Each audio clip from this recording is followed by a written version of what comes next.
Good morning, all of you. Now we will start the last part of the chapter Nationalism in India. So now in this part, the heading is the sense of collective belonging. The sense of collective belonging कि बस अब यही था कि किस तरह से लोगों में बिलोंगिंगनेस को हम स्टार्ट करें, किस तरह से नेशनलिज्म का आइडिया हम उसको बढ़ाएं। तो फिर इस तरह से कई जैसे भारत माता का टाइम टू टाइम फिर पोस्टर दिया गया और बहुत सारे जैसे हमने पढ़ा था ना फर्स्ट चैप्टर में फॉल्कलोर के थ्रू और जैसे नेशंस के सॉन्ग्स और उसके डांस और उन सब के थ्रू कल्चर के थ्रू लोगों को पास में लाया गया और किस तरह से belongingness start की गई.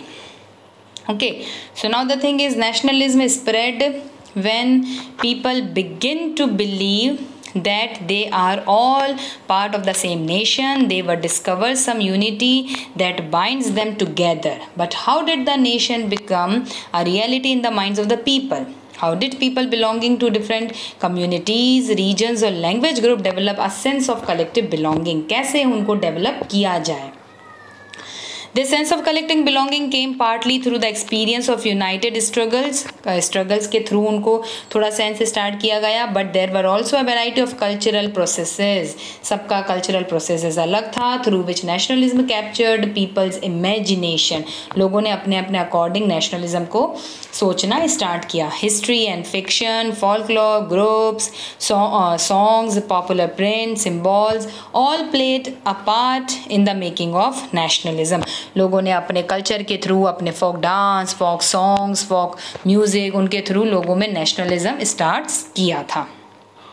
The identity of the nation, as you know, is most often symbolized in a figure or image. जैसे ये देखो भारत माता की इमेज बनाई गई थी स्टार्टिंग में. किसने बनाई थी? 1905 में अवनींद्रनाथ टैगोर ने बनाई थी. तो इस तरह से धीरे धीरे लोगों ने किस तरह सिम्बॉल्स, किस तरह इमेजेस के थ्रू नेशनलिज्म स्टार्ट किया.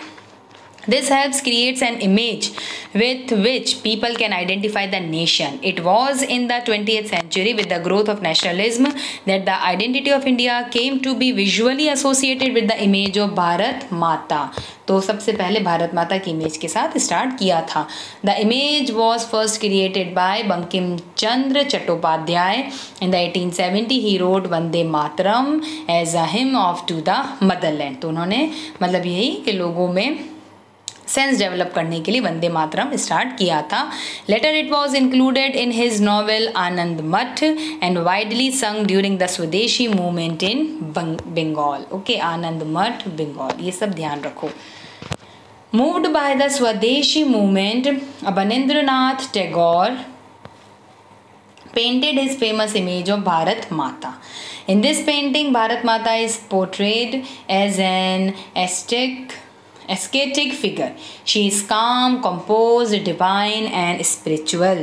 In subsequent years, the image of Bharat Mata acquired many different form.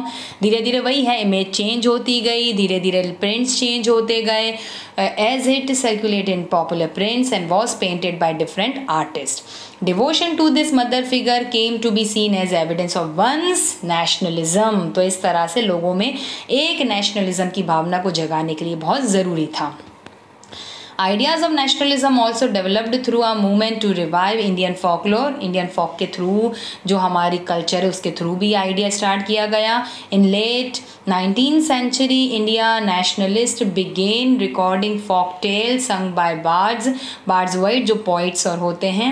And they toured village to gather folk songs and legends. और इस तरह से वो टूर करते थे, लोगों को इकट्ठा करते थे, अपने कल्चर से लोगों को नॉलेज देते थे और इस तरह नेशनलिज्म जगाते थे. उनकी कहानियों के थ्रू, उनके सॉन्ग्स के थ्रू लोगों में भावनाओं को डेवलप करते थे. These tales they develop gave a true picture of traditional culture that had been corrupted and damaged by outside forces. But जो उन्होंने जगाया था वो outside forces, जब colonial rule आया और बहुत सारे forces आए तो लोगों में धीरे धीरे कल्चर का करप्ट होने लग गया था, डैमेज कर लिया था. It was essential to preserve. तो हमारे लिए ज़रूरी था कि हमारे जितने फोक ट्रेडिशंस हैं उसको फिर से हम प्रिजर्व करें, क्योंकि उससे ही हम अपनी नेशनल आइडेंटिटी को रिस्टोर कर सकते हैं, हमारी प्राइड को हम रिस्टोर कर सकते हैं. In Bengal, Rabindranath Tagore himself began collecting ballads, वही ballads का मतलब वही poems, nursery rhymes, myths and led the movement for folk. तो इस तरह उन्होंने भी कि बंगाल में भी उन्होंने स्टार्ट किया रविन्द्रनाथ टैगोर ने कि लोगों को अपने कल्चर के करीब लाया जाए और इसी तरह हम लोगों में नेशनलिज्म को डेवलप कर सकते हैं। ये जवाहरलाल नेहरू का पूरा पोर्ट्रेट बना हुआ है, देखो उनकी भी बुक है उनके हाथ में, भारत माता है, इस तरह से ये सब ने प्रमोट किया था। In Madras, Natesa Sastry published a massive 4-volume collection of Tamil folk tales, the folklore of southern India. He believed that folklore was national literature. It was the most trustworthy manifestation of people's real thoughts and characteristics. कि इसी के through लोगों में हम क्या जगा सकते हैं, लोगों में सेंस डेवलप किया जा सकता है, इमोशंस डेवलप किए जा सकते हैं। As the national movement developed, nationalist leaders became more and more aware of such icons and symbols in unifying people and inspiring in them a feeling of nationalism. During the Swadeshi movement in Bengal, a tricolor flag, Bengal में try-colour flag था, red, green and yellow, was designed. It had 8 lotuses representing 8 provinces of British India. A crescent moon representing Hindus and Muslim. ये देखो एक image और बनाई, इस तरह से बहुत सारी इमेजेस बनाई time to time.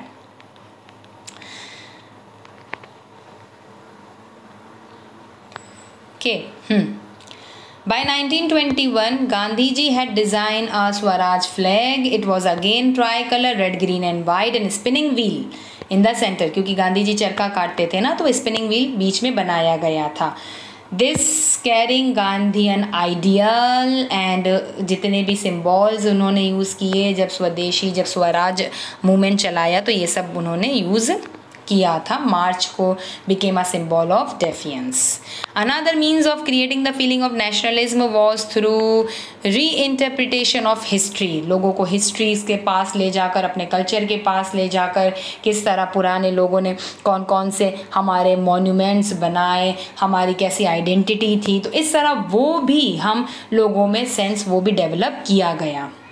By the end of the 19th century, many Indians began feeling that to instill a sense of pride in the nation, Indian history had to be thought about differently.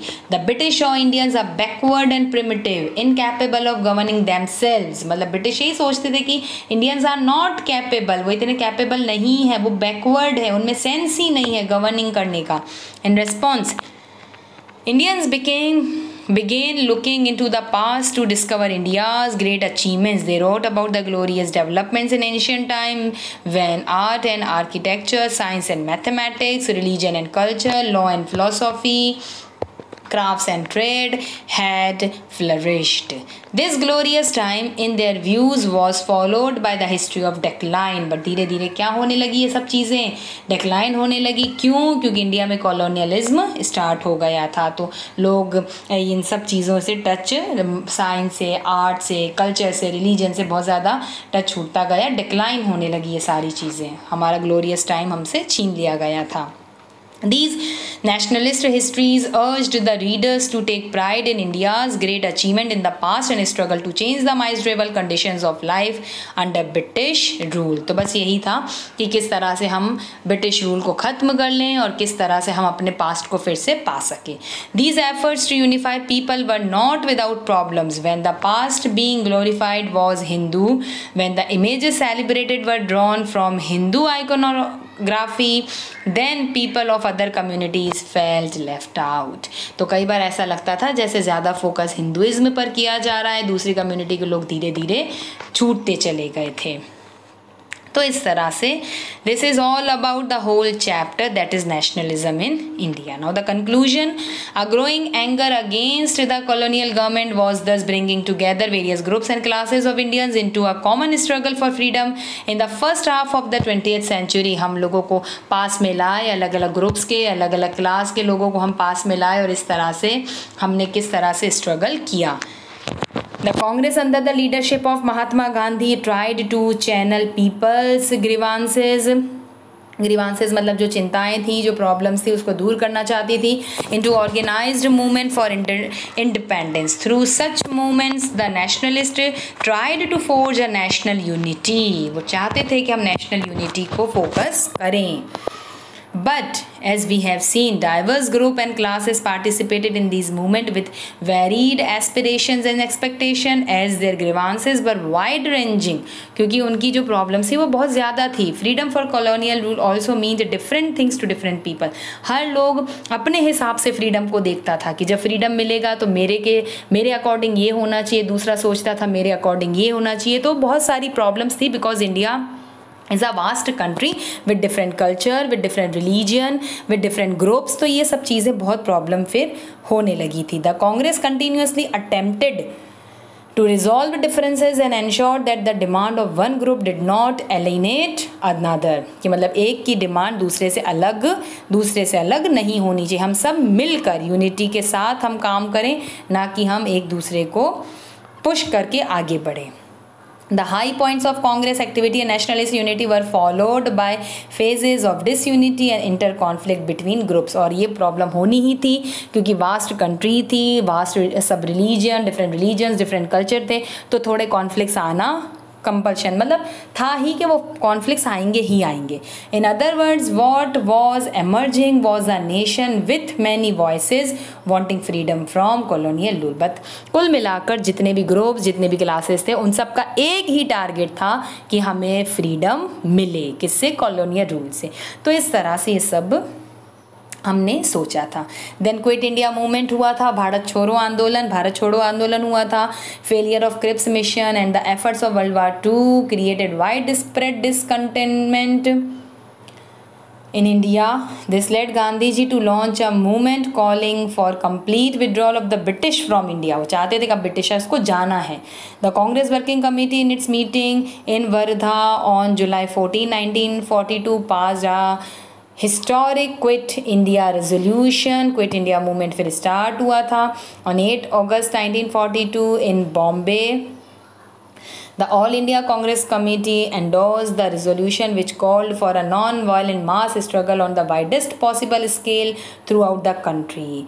Do and die. और गांधी जी ने क्या बोला था? करो या मरो.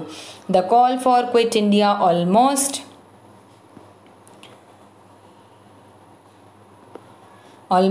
brought the state machinery to a standstill in a large parts of the country as people voluntarily threw themselves into the thick of the movement. तो लोग धीरे धीरे खुद पार्टिसिपेट करने लगे इन सब में.